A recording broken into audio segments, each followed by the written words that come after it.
Michael Delvolvé. Place au débat, à l'opinion dans Europe Midi. Je vous présente nos débatteurs du jour. Arnaud Benedetti, politologue, professeur associé à l'Université Paris-Sorbonne, rédacteur en chef de la revue Politique et Parlementaire. Bonjour. Bonjour à vous. Et face à lui, Benjamin Morel, maître de conférence en droit public à Paris 2, Panthéon-Assas, docteur en sciences politiques à l'École normale supérieure de Paris-Saclay. Bonjour. Bonjour. Alors, on en a parlé pendant le journal. Sacha Houlié, le député Renaissance, donc la majorité présidentielle issue de l'aile gauche, a fait cette proposition de loi juste avant les vacances parlementaires. Il l'a déposée à l'Assemblée nationale.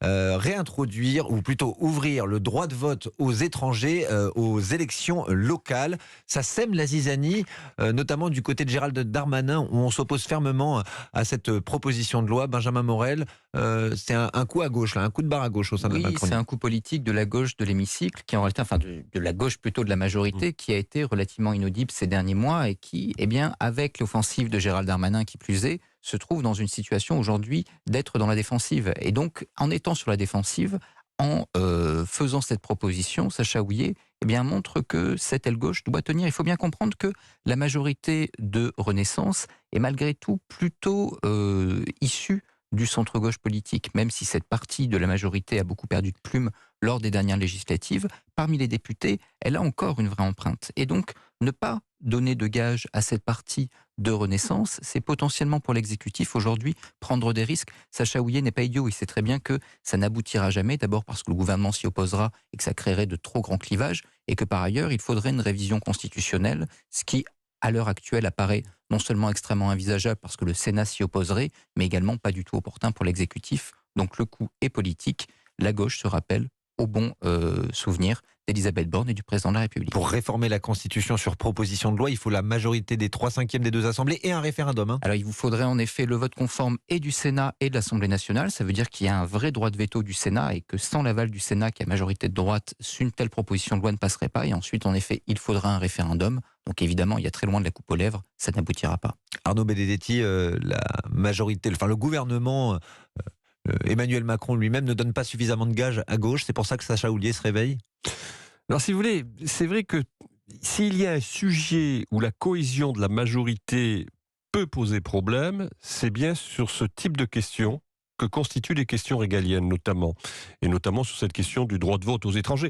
Donner aux étrangers pour les élections municipales, accorder aux étrangers pour les élections municipales, mais c'était un serpent de mer. Hein. Je rappelle que c'était une des 110 propositions de François Mitterrand en 1981. Et de Nicolas Sarkozy en 2007. Donc, mais on sait très bien que, d'abord pour des raisons, j'allais dire, de composition parlementaire, une réforme constitutionnelle, comme l'a dit Benjamin Morel, est inaccessible en l'état. Ça, c'est un premier point. Et puis, il y a un deuxième facteur qu'il faut prendre aussi en compte, c'est l'état de l'opinion publique sur ce sujet. Et je ne suis pas du tout sûr, à l'heure où l'on parle, qu'il y ait une majorité de nos concitoyens qui soit favorable à l'ouverture du droit de vote aux étrangers, ne serait-ce que pour les élections municipales. Donc il y a ces deux facteurs. Ensuite, si vous voulez, on sait très bien que cette majorité, qui est la majorité macroniste, est une majorité qui, par essence, est composée de gens qui viennent du centre-gauche et du centre-droit. C'est comme ça qu'est né historiquement le macronisme depuis 2017. Mais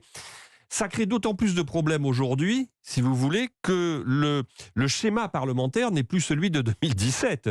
C'est-à-dire qu'en 2017, quand vous disposez d'une majorité absolue très large, à vous seul d'ailleurs, sans avoir recours même avec vos alliés, c'est beaucoup plus facile de piloter une majorité. Là, aujourd'hui, vous avez une double tension. La tension du fait de ne pas avoir une majorité bien évidemment absolue, de n'avoir une majorité que très relative à l'Assemblée nationale, et le fait que cette majorité très relative à l'Assemblée nationale va créer inévitablement, sur un certain nombre de sujets, des tensions à l'intérieur même de cette majorité, et on le voit aujourd'hui avec cette proposition de loi qui est déposée par M. Houlié. Mais je rejoins ce que dit Benjamin Morel, il s'agit d'un coup politique pour se rappeler au beau souvenir du président de la République, au moment où M. Darmanin est très actif sur les questions sécuritaires, entre autres. Et Sacha Houlié n'en est pas à son premier coup d'essai durant l'examen du paquet pouvoir d'achat. C'est lui, le député de Renaissance qui avait suggéré la taxe sur les super-profits. Hein. Ça aussi, c'est une proposition très à gauche. Oui, mais il faut bien comprendre que vous avez beaucoup de députés La République En Marche, enfin Renaissance maintenant, qui ont été élus d'un cheveu lors des dernières législatives, dans des circonscriptions qui historiquement étaient plutôt des circonscriptions de centre-gauche. Les circonscriptions gagnées par Renaissance en 2017 sont d'abord des circonscriptions de centre-gauche. Ces députés, si demain ils veulent être réélus en 2027, ils vont avoir besoin de bétonner cet électorat-là. Donc si jamais ils laissent Gérald Darmanin donner le tempo de cette majorité, eh bien la prochaine fois, quel que soit le candidat à la présidentielle, etc., ils seront probablement battus. Ils ont senti le vent du couperet. Aujourd'hui, ils doivent donner des gages. Par ailleurs, je reviens sur ce que disait Arnaud tout à l'heure, ce sont des sujets réellement clivants au sein de la majorité. Il faut voir que lorsque vous avez des enquêtes qui portent sur l'électorat à La République En Marche, eh bien, en règle générale, sur beaucoup de sujets, notamment les sujets économiques, vous avez un relatif accord de cet électorat. Le sujet migratoire, le sujet identitaire, et encore un identifiant fort, y compris dans l'électorat centriste, d'un clivage droite-gauche. Ensuite, souvenez-vous, lors de la précédente législature, de la loi Asile et Immigration. C'est le premier moment sous la précédente législature, 2017-2022, où on a vraiment senti des tensions au sein de la majorité. Donc même au sein du groupe parlementaire, vous avez sur ces thèmes-là, eh bien, parce que ça charrie des représentations en termes de valeurs, etc., des facteurs qui sont des facteurs de division.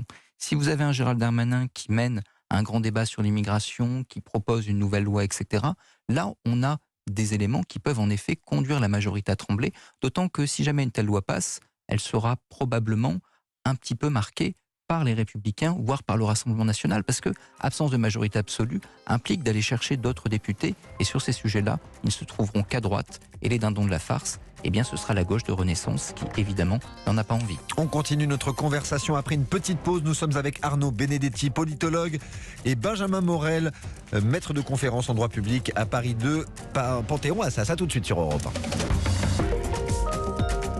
1. Europe 1. Nous sommes avec Arnaud Benedetti, politologue, professeur associé à l'Université Paris-Sorbonne, et Benjamin Morel, maître de conférence en droit public à Paris 2, Panthéon-Assas.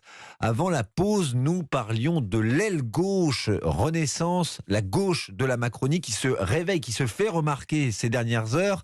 Le député Sacha Houlié propose une loi pour accorder le droit de vote aux étrangers aux élections locales. Benjamin Morel, avant la pause, estimait que cela pouvait potentiellement créer quelques tremblements de terre au sein de la majorité relative à l'Assemblée nationale. C'est le cas, Arnaud Benedetti ? Je ne sais pas s'il faut parler à ce stade de tremblement de terre. Ce qui est sûr, encore une fois, c'est que ça illustre la diversité de cette majorité. Et de ce point de vue, c'est pas inutile même pour l'image de cette majorité en ce qui concerne Emmanuel Macron. C'est finalement conforme au logiciel politique originel qui est le sien. Et il montre que finalement, c'est une majorité où le débat est présent. Vous savez, on a beaucoup reproché, notamment à La République En Marche, lors de la première législature, d'avoir des députés qui étaient des députés godillots, qui étaient des députés qui avaient le doigt sur la couture du pantalon. Là, en la matière, vous avez des députés qui animent le débat politique, comme c'est le cas dans de nombreuses grandes formations politiques. Sauf qu'après, si vous voulez, le problème, c'est que le débat, c'est bien, mais jusqu'à quel point le débat ne verse pas dans des divergences et des divisions qui vont mettre en difficulté cette majorité, ça, c'est un autre sujet et une autre question. Ensuite, il y a un aspect qu'il faut quand même prendre en compte dans l'évolution de la sociologie quand même électorale d'Emmanuel Macron, c'est que par rapport à 2017, c'était une sociologie électorale qui était plutôt identifiée politiquement au centre-gauche, voire en partie à gauche. Ce n'est plus le cas. Ce n'est plus le cas depuis finalement l'évolution du premier mandat. Quand vous regardez par exemple les résultats des élections européennes de 2019, c'est très intéressant, vous pouvez observer déjà un premier glissement électoral dans un certain nombre de zones. Par exemple, des zones qui avaient beaucoup voté François Fillon lors de l'élection présidentielle de 2017 sont des zones qui ont accordé la majorité de leur suffrage à la liste qui était conduite par Madame Loiseau de La République En Marche. Donc vous avez eu une évolution progressive qui s'est faite au sein même de la sociologie sociologie électorale d'Emmanuel Macron, où en fait aujourd'hui cette sociologie électorale met plutôt le curseur plutôt au centre droit que au centre gauche. Donc on voit bien quand même une donnée qui est importante à prendre en compte, et ce qui explique en effet parfois le score important que Emmanuel Macron a pu faire dans des villes qui étaient d'ailleurs des villes qui étaient tenues par très souvent des maires républicains. Je pense notamment aux Hauts-de-Seine entre autres, mais on trouve ça dans d'autres territoires. Il y a un glissement, Benjamin Morel, de l'électorat, la sociologie de l'électorat d'Emmanuel Macron? Oui, clairement, et en effet, le révélateur, ça a été notamment les élections européennes. Pour faire simple, l'électorat d'Emmanuel Macron en 2017, c'est 2 tiers de centre-gauche, 1 tiers de centre-droit. Après les élections européennes, on est plutôt à 2 tiers de centre-droit et 1 tiers de centre-gauche. Donc on a encore une partie de l'électorat social-démocrate qui continue à voter pour Emmanuel Macron, mais aujourd'hui il est minoritaire. Or, il faut bien comprendre ce qui s'est passé aux législatives. Je l'évoquais un peu tout à l'heure, mais les élus, les députés de 2017, La République En Marche à l'époque, ont été élus dans des fiefs de centre-gauche. Or, évidemment, Emmanuel Macron, entre 2017 et 2022 au présidentiel, peut se permettre de changer d'électorat. Mais pour les députés, non. C'est-à-dire qu'eux ont une circonscription. Et si leur circonscription est plus au centre-gauche qu'au centre-droit, un fief pour La République En Marche, il y a 5 ans, devient un siège éjectable en 2022. Et donc ça, c'est un vrai problème pour tous ces députés qui sont plutôt ancrés au centre-gauche et qui, jadis, pensaient que, ils étaient grosso modo hors de tout danger parce que dans un fief, et qui se retrouvent dans une circonscription qui les a élus d'un cheveu, dans une circonscription qui est plutôt hostile. Par rapport à ça, vous avez 2 actions possibles quand vous êtes député. Soit vous considérez que de toute façon Emmanuel Macron ne pourra pas être candidat à sa propre succession, que vous êtes sur un siège éjectable, et donc vous êtes un député qui suit ses convictions et qui, grosso modo, si jamais il n'a pas envie de suivre Gérald Darmanin ou de voter la réforme des retraites, se sent libre, fait ce qu'il veut, ce qui est évidemment un député électron libre, pas réellement le plus facile à gérer pour la majorité. Soit vous considérez que vous voulez être réélu en 2027, et si vous voulez être réélu en 2027, vous ne pouvez encore une fois plus compter sur le charisme d'Emmanuel Macron, il ne pourra pas être candidat. Donc il vous faut trouver un nouveau cheval. Et à défaut pour l'instant d'un nouveau cheval pour les élections présidentielles de 2027, il vous faut au moins soutenir une ligne. Et cette ligne, ça ne peut pas être celle du centre-droit parce que à la fois vos convictions personnelles et votre circonscription vous interdisent d'assumer une telle ligne. Donc à partir de là, vous devez faire exister une ligne de centre-gauche dans la majorité, c'est-à-dire trancher avec aujourd'hui l'intérêt électoral de cette majorité qui se situe plutôt au centre droit, ce qui crée évidemment un facteur de division supplémentaire au sein même de cette majorité. Je rêve où vous nous prédisez le retour du clivage gauche-droite, Benjamin Morel. Au sein de la majorité, il n'a jamais tout à fait disparu. Mais au sein de la majorité, en effet, il risque de s'accentuer demain au sein du Parlement, parce que tout bêtement, chacun va vouloir soit être réélu, soit suivre ses convictions, et qu'aujourd'hui, il n'y a plus de principe de réélection du président qui ferait que les députés auraient intérêt à avoir le doigt sur la petite couture du pantalon. Et puis le chantre du ni de droite ni de gauche ne pourra pas se représenter. Je parle évidemment d'Emmanuel Macron. Arnaud Benedetti, vous y croyez, vous, au retour d'ici quelques années du clivage gauche-droite ? Le clivage gauche-droite n'a pas véritablement disparu de la scène politique, nonobstant la victoire d'Emmanuel Macron. Si je vous écoute, l'électorat d'Emmanuel Macron est composé d'électeurs de gauche et de droite. Oui, mais vous savez, on a eu dans d'autres périodes de l'histoire politique des électorats qui étaient un peu composites et qui soutenaient un président de la République. Vous savez, le général de Gaulle brassait très large, au-delà de son seul socle électoral. Même Valéry Giscard d'Estaing, d'une certaine manière, dans les années 70. Donc, c'est pas une situation fondamentalement nouvelle. Comme le rappelait Benjamin, en effet, vous avez en tout cas des tensions à l'intérieur de la majorité qui réactivent ce clivage droite-gauche. Et ces tensions, elles s'expriment essentiellement non pas sur le sujet économique, mais sur les sujets qui sont les sujets d'ordre régalien, les sujets sécuritaires, les sujets d'immigration, voire les sujets sociétaux, où là, vous avez en effet des divergences qui sont réactivées et qui rappellent les clivages que nous avons connus par le passé entre la droite et la gauche. Ensuite, si vous voulez, cette proposition de loi, encore une fois, elle n'est pas inutile pour Emmanuel Macron, ne serait-ce que parce que justement, ce qu'on disait tout à l'heure, elle permet de montrer qu'il y a un débat à l'intérieur de la majorité, ce qui montre que finalement, on a une majorité qui est démocratique, qui fonctionne démocratiquement, qui respire d'une certaine manière. Mais c'est important parce que il ne faut jamais oublier que Emmanuel Macron se présente comme un progressiste et que à partir du moment où il mène des politiques économiques qui sont perçues plutôt comme des politiques économiques libérales, même si ce n'est pas tout à fait le cas, parce qu'on a vu que durant la crise sanitaire, on a quand même fait jouer largement le levier de l'État-providence et de l'État redistributeur. On a cette perception-là et puis on a un Emmanuel Macron qui a annoncé un certain nombre de réformes, notamment concernant la retraite, l'assurance chômage, etc. Donc là, vous avez, avec cette question, qui est la question, encore une fois, du droit de vote aux étrangers, la possibilité d'activer un marqueur qui est considéré comme un marqueur progressiste. Donc, je ne suis pas du tout sûr que Emmanuel Macron soit forcément mécontent de cette, finalement, proposition du député Sacha Houlié, sachant que, en plus, elle a strictement aucune chance de pouvoir accéder à un vote majoritaire au niveau du Congrès. Donc, politiquement, ça le sert plutôt dans le moment, je trouve.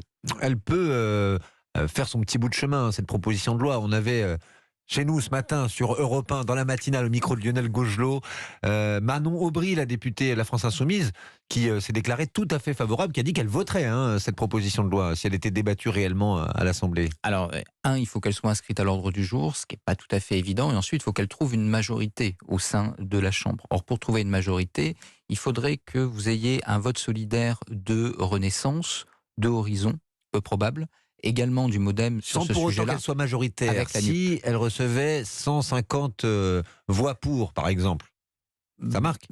Ça marque une partie de l'électorat, mais en réalité, la procédure s'arrête là malgré tout. Donc, il y a assez peu de chances en réalité qu'elle arrive, ne serait-ce qu'au Sénat, si vous voulez.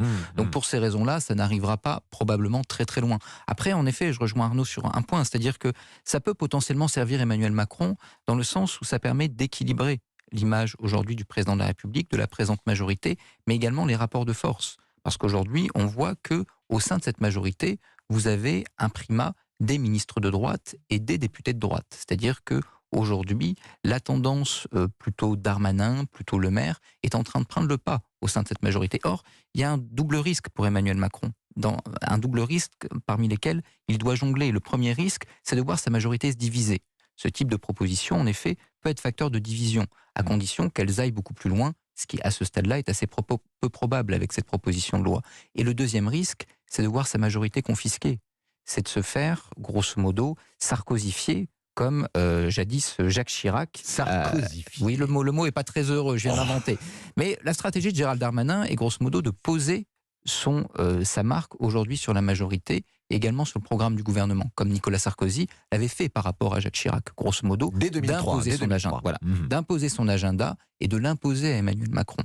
Si Emmanuel Macron devait se retrouver dans cette situation-là, eh bien évidemment, son second quinquennat serait un second quinquennat fictif, en équilibrant les différentes composantes de la majorité. Il y a déjà différentes composantes à droite, entre les philippistes, etc. En équilibrant également entre gauche et droite au sein de sa majorité, il se fait malgré tout l'arbitre des élégances, celui qui peut donner le point à Gérald Darmanin, à Sacha Houlié, à Bruno Le Maire sur tel ou tel sujet, tant qu'il est dans une position d'arbitre, et pour l'instant il est le seul à pouvoir être en position d'arbitre, il est encore un peu maître du jeu, même si évidemment il n'est plus le président jupitérien qu'il a été.